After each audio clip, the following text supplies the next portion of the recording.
with me, Ash Got Cash, your favorite girl in the whole wide world.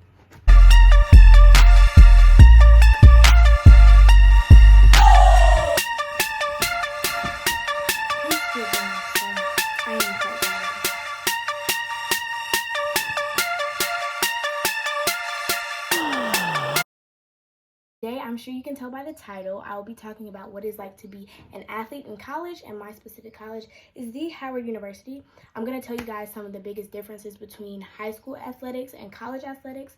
So with that being said, let's get into the video. All right, so like I said, my name is Ashleigh. I run track at Howard University, as you can tell by my sweatshirt, and I'm going to start with a couple of things that make track and specifically just sports and college different from what you do in high school. For anyone that's watching this video, I am a freshman, but I feel like that makes me able to relate to students out there better than some other students that have already been through the process and might not remember how big it was to change from being a high school athlete to a college athlete. All right, so first we're going to talk about things that pertain to the school side of athletics, especially at a D1 university. Also, yeah, Howard's in the MEAC, so I'm not sure that really makes a difference, but I just want to let you guys know, in case some of you were wondering, it's a D1 athletic conference with schools such as NCA&T, FAMU, and other HBCUs. South Carolina State, too. I had to shout that out for my dad. If you're watching, Dad, love you. Okay, so on the school side, one of the biggest differences you'll have is required study hall hours. I'm not sure how your coach was in high school, but at my high school, at first, we didn't really have study hall hours. My coach was a new coach, and he, encouraged you to study hard and make sure your homework was done before coming to practice, but there were no required, meetings or times where you had to go sit down and do your work.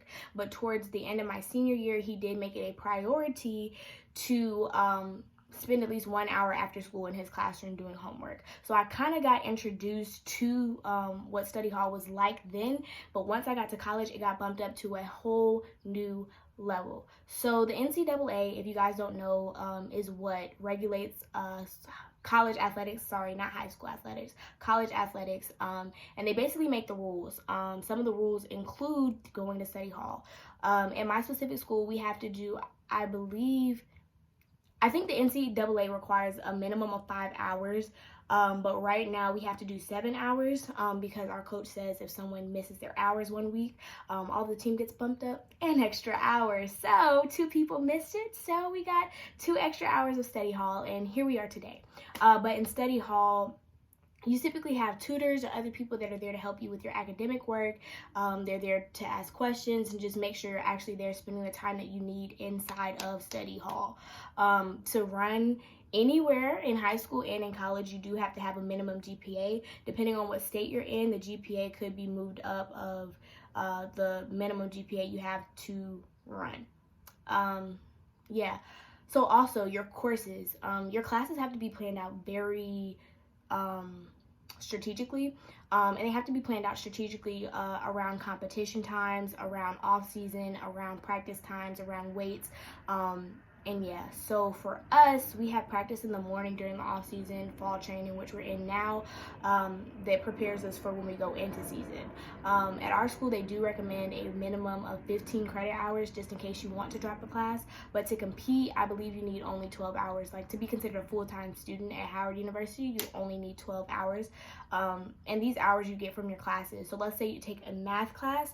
Your math class can be a 3-credit class.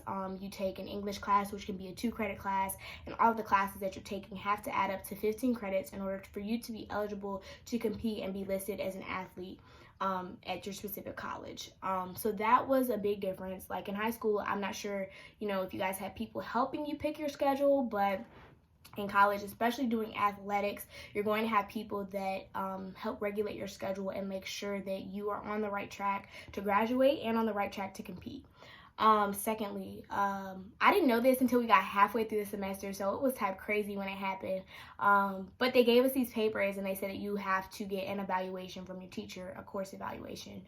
So basically I had to go to all of my teachers and I had to let them write down comments about how I'm behaving in class, like whether I have a good grade, and this was halfway throughout the semester, so that if I was struggling or if anything, was kind of holding me back or would hold me back from having the minimum required GPA, we could nip it in the bud then and be ready for when it's time to compete.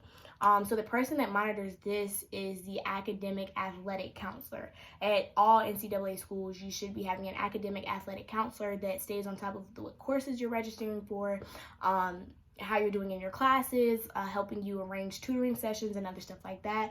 We at Howard University have the best academic athletic counselor. Her name is Miss Jada, and I love her so much. I think she's about to leave soon to go work on her like graduate degree or PhD or something like that, but I love her so much, and she makes study hall super fun. You should definitely get to know your academic athletic counselor because you will be spending a lot, and I do mean a lot, of time with them. And if you need help, like, they have the plugs to everything on campus, whether it's, you know, information on a certain professor that you need or resources like contact information for different professors, and they will make sure that you stay on top of your stuff.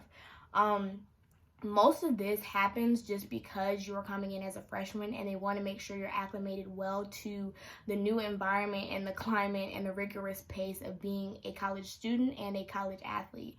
But once you move up to be a sophomore, junior, senior, all this other stuff, the study hall hours drop if you have the minimum GPA. I think our GPA for the team, they want us to have at least a 3.0 before we can stop coming to study hall, I believe it is. But if you're a sophomore and like you didn't have a 3.0 but you still were like eligible to run last year as a freshman, as a sophomore you're still required to come to study hall, and then each semester you can try and prove that you like have the high GPA that you need. Excuse me, sorry.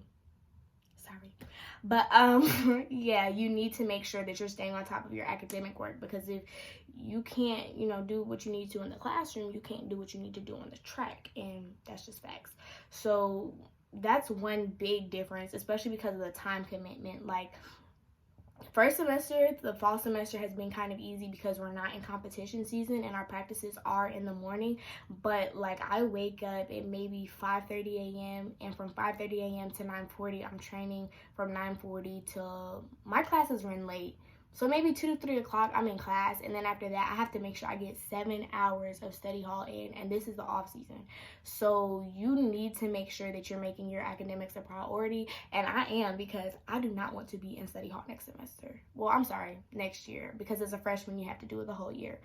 So that's kind of a bummer, but that's just the way it is academically, and it's only because they want to make sure that you succeed. Now, some of the rules that I said are very specific to Howard University, but a lot of them are just regulated by the NCAA, and you can go to their website to see like what you need to make sure that you are eligible to run, because even coming out of high school, they're going to calculate your GPA based on your the courses you're taking, and they have courses that they list as the core courses. So with, you know, arts and crafts or some other classes, you might have a 4.0, or like, sorry, not a 4.0, but a 3.8, 3.9. But when they take those out and they only weigh in math, science, English, and other classes, your GPA kind of drops, and you still have to make sure that you have the required GPA to go on to college and compete. That's a huge portion of competition, and it's a big difference that happens in college. So those are some of the differences that happen, but now I'm going to get into what are the differences on the actual track, on the side of competition, on the side of training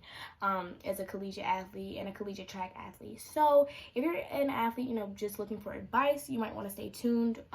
If you're a track athlete, you definitely want to stay tuned, but I don't want to keep anybody waiting or, you know, watching if they're not interested in track, because a lot of this is specific to track, but I think it probably happens in a lot of sports, some of the things I'm about to say. So without further, you know, of an introduction, I'm going to get into it.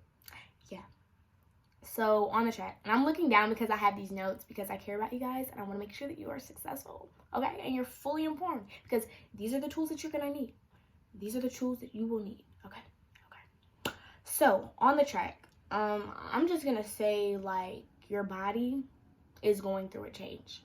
Your body is going to go through a change. Like for me, I'm 8 hours away from home. The weather is it's not extremely different, but to me, like, I know it's going to get cold, and that kind of scares me because I'm coming from North Carolina to DC, so I know the winter is going to be harsher. But just because of whether it's climate change, the environment changing, socially, academically, mentally, physically, spiritually, you are going through a change. So mentally, you are going to have to prepare to be tougher.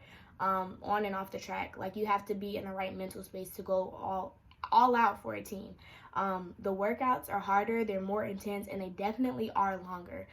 In this video, probably right about now, I'm going to insert like a little clipping of our weekly workouts. Our coach specifically, every Sunday afternoon, he'll send us a picture of the workout Monday through, it could be Sunday, but we never know. He'll send us a picture of the workouts. It'll detail what to do Monday, Tuesday, Wednesday, Thursday, Friday, Saturday, or Sunday.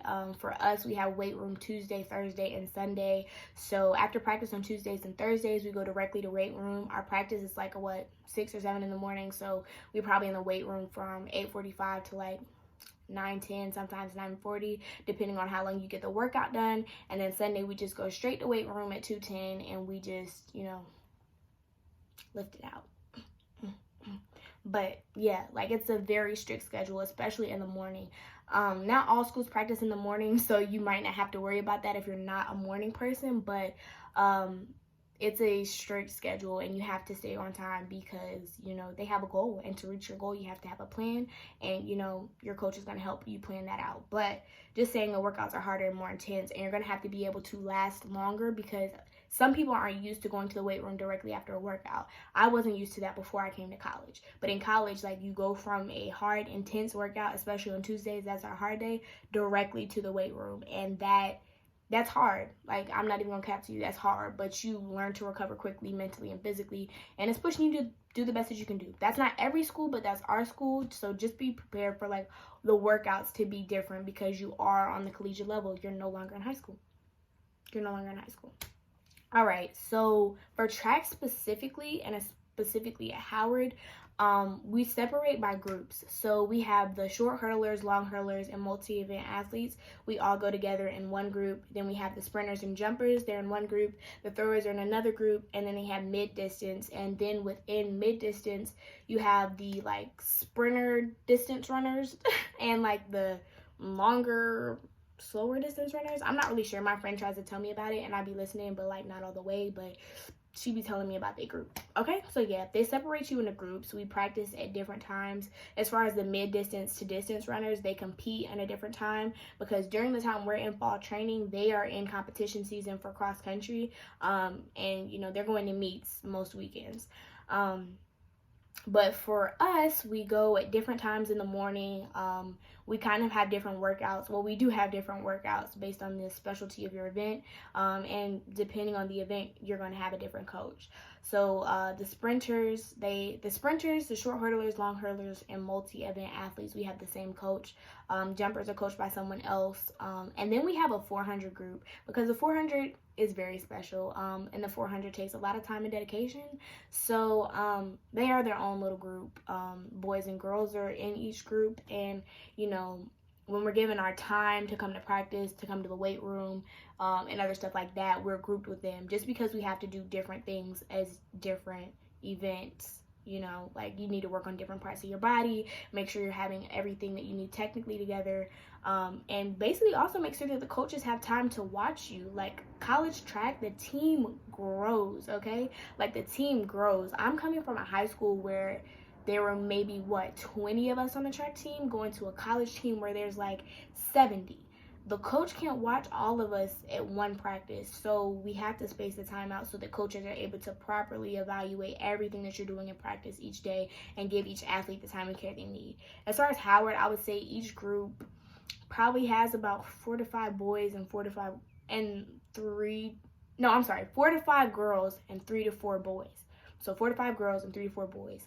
And that makes it easier just to watch everybody, see what's going on, all the stuff like that. Another thing I wanted to hit on is testing. Apparently this is like very common in, college athletics, but I didn't know it. But coaches want to make sure that you're working hard. Coaches want to make sure you're putting the effort in, and coaches want to make sure that you're growing so that when you get to competition season, when it's time to, show that you've grown in some sense, you are prepared to show that. So the coaches typically have testing. For us, we do test, we do standing long jump, standing triple jump, we do a 300, a 150, We do overhead throws, underhand throws, and other stuff like that. And the coach marks it every 5 weeks. And basically all of these events like show your strength, show your power, show your speed, power, speed, other stuff. Sorry, I had a brain fart, but they show like the coach where you've grown in different areas. So we have testing like once every 5 weeks. And our coach, ruthless AF, be sending the results in the group chat.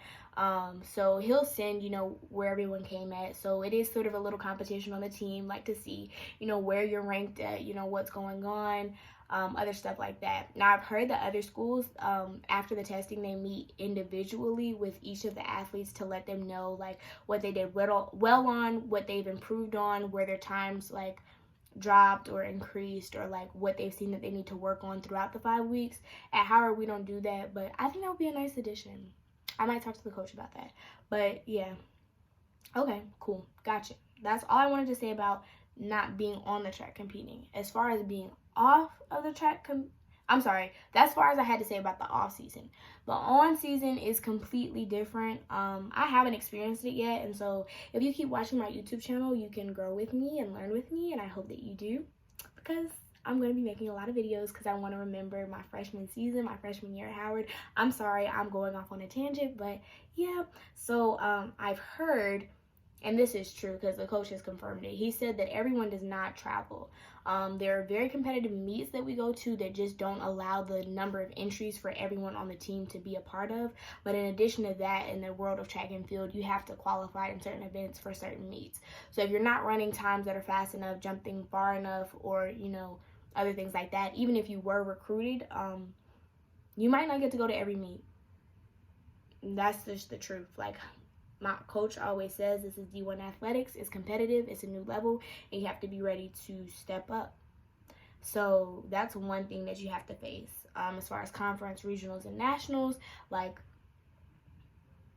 you're going to have to step up to the plate. You're going to have to put some numbers up on the board, and some points up on the board to be able to travel, because they're paying for your room. When you're in a hotel room, they're paying for the gas that gets you there, the plane ticket that gets you there, and it's expensive, and no one is going to pay money for you to go out there and make the school look a mess. So you got to get it together if you want to travel. When you travel, you room with your teammates like normal, but also at Howard specifically, I know that the coaches make us athletes room, well, specifically track. I don't know about the other sports, but they make track athletes room with other track people on the team. Excuse me. So when I got to school, like, I'm in a room with someone else who's on the team. They're not going to make you room with somebody who has your exact event or is in your group, but I think they do it just to make sure that you have a friend, that you have somebody that's going through the same thing as you. And I honestly think it's so nice, and you have to do this up until sophomore, junior year. After that, they let you, go on, because you've probably been on the team long enough to know everybody. But that's one cool thing that I've noticed. Also, you're going to spend a lot of time with your teammates. You're going to spend a lot of time with your teammates. So you need to get used to them and, genuinely like them, because there's other things outside of sports that the coach might step out and ask you to do. For us and for a lot of schools, they ask you to do service opportunities, whether that's talking to younger kids or, going to a program where you're serving people food, or you're doing donations for the Christmas or holiday season. They ask you to serve. And I think that's an important part of just being a college athlete, and also in general being a person. Like, you didn't get to this level by yourself, and for so many cities and so many schools, the school is the community. Like, people around Howard like coming to events at Howard, even if they didn't go there, even if their family members don't go there. They like seeing people from Howard compete. They like paying money and giving donations to people at Howard to compete. And just being in a large city where our school runs into the city, we're a part of the city. So I feel like, we do have an obligation to serve it in some sense. But yeah, being at a school, you probably will be asked to serve if you're an athlete. Just like I said, there are pros and cons. If you think that's a con, I don't know why, but like, you're going to be asked to do more than just be an athlete, which is always good because you're more than an athlete. Remember that. Yeah, also, so for evaluations, I specifically haven't got this yet because I ran the 400 hurdles, and we don't have that event until we're actually in season for outdoor. So we haven't been getting evaluated as thoroughly yet, but for sprinters and short hurdlers, they're being recorded and being evaluated by our coach on an app, I guess you could say, or website called Coach's Eye. So at practice, he records everyone, and of course, he provides as much feedback as he can. But as he goes back into his office and looks at the videos, he looks and he might find something he didn't catch at practice, or he might, look to see what your trail leg is doing going over the hurdle, or how high you're getting in the air for jumps, and he will speak over the video and like comment on different things, and you can watch the video and see yourself what you did wrong. So Coach's Eye is a great tool to use for any high school coaches out there that might want to use it, or people that want to use it for anything in general. It is used on the college circuit, so yeah, like that. Oh, okay. Also, recovery. Just like I said earlier, the workouts are harder, they're more intense, and they are longer. So your recovery has to be more in depth, it has to be more intense, and has to be longer. At whatever school you're at, you're definitely going to have a physical therapist. I think that's what they're called, or a trainer. That's what they're called. Sorry, excuse me. You guys might think I'm dumb. I'm not, I promise. I know what I'm talking about. I'm smart. But you're going to have a trainer, and the trainer is, going to look at your problems, and not even problems. They might stretch you if you're sore. They might, put the Theragun on you. I love the Theragun. That will get every ache and pain out. But yeah, they do STEM, and these things are probably done at your high school track team or on your club track team. But some things that might change are like cupping. I just got that done on my back, and it releases tension in a lot of areas, or icing, or different stretches that they have you do. But that's one side of it with the trainers. The other side of it is going home and actually stretching. I'm not even gonna cap to y'all. In high school, I did not stretch. I did not care. Okay, I was getting in the bed after a long track meet, after a long day. I wanted to go to sleep. Okay, but in college, I've noticed, my body gets extremely tight. In workouts, I'm not able to respond as quickly if I haven't stretched the night before, or if I haven't stretched at practice. It's a huge part of college athletics, I think, and you're going to want to do that.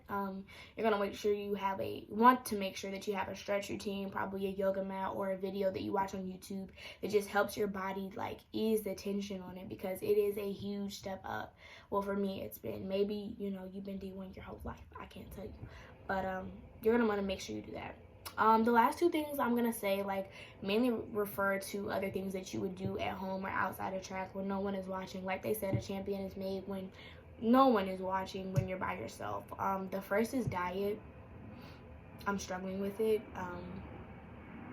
It's hard. I like to eat. I'm a picky eater as well, so if I don't like something, I don't know who's eating it. I'm passing it to my dad. He'll eat anything. And yeah, I really don't know. Sorry. But anyways, they're really gonna encourage you in college to eat healthily. They're gonna, not healthily, probably healthy. I'm sorry, y'all. I just got off a plane from DC to here, and then I was out all day, and I was up all night, and I'm a little tired, but I'm gonna continue. I promise. Okay, so yeah, they're gonna encourage you to eat healthy. So as far as eating green things, or making sure you're not taking in too many carbs, or making sure you're at a certain weight, or making sure that you're drinking water. Water is a key to success. But you want to make sure that you're eating fruits and vegetables, and you're conscious of what you're putting into your body, because that is what fuels you in the workouts, in the practice routines, and on the actual meet days. You're going to be fueled by what you eat. That's super important. You want to make sure you're getting your vitamins. You want to make sure you're getting the minerals and all that other stuff that you need to be successful. And the last thing I'm going to tell you about, that your college coach might tell you about or might not, it's up to preference, is supplements. A lot of people do them, a lot of people don't. It's up to you, because it is your body, and as an athlete, I think you need to remember that and be conscious of that. But people hear supplements and they automatically think, bad things, I think. But there are some supplements like a vitamin. That's a supplement that you can take. So for me, I know specifically during like the winter months, just because I'm not used to being in such a cold winter, I'm probably going to take lots of vitamin D. I'm going to take iron to make sure that the blood flow is carrying enough oxygen to my lungs, other stuff like that, which can be included as supplements. Protein is huge in college athletics. They're going to want you to drink protein. I do not like the powder type of protein. I do like, however, the Gatorade shakes that they have that are protein. It's a lot of sugar, but they come in the flavors of vanilla or chocolate. And you can start taking those if you want now to like kind of get your body adjusted. That was something that was huge for me because, like, I don't know, I like the regular path, but you know, sometimes you have to make sure you're increasing your intake of certain things so that you are prepared for competition, especially if you're going through a lot of changes. Another one that's been super controversial, and I'm not really sure about my view on it yet, is creatine. Maybe I should make a video about supplements and the ones I like, don't like, recommend, or don't recommend. But hold on. Okay, I'm back. But yeah, maybe I should make a video about that. But yeah, you're gonna want to make sure that you are well aware of the effects of the supplements that you're taking, what you're putting in your body, what you might need more of because of where you are moving, and other stuff like that. You want to make an extremely conscious decision when you go to college because it will change your life, especially as an athlete. Make conscious decisions. But yeah, this is all I have. This is my gift to you for this holiday season. I hope you're thankful for it. Tomorrow is Thanksgiving. I'm super excited. Thank you for watching, and like, comment, and subscribe if you want to. You don't have to, and I don't even know why I'm telling you that, but I think it's because that's like what YouTubers say or something like that. But yeah, y'all like my slick back? I just did it. Just did it. I don't know. I'm thinking I want to do a natural hair video, but like, that's a lot of work. My dorm bathroom is nasty. I don't want to record there.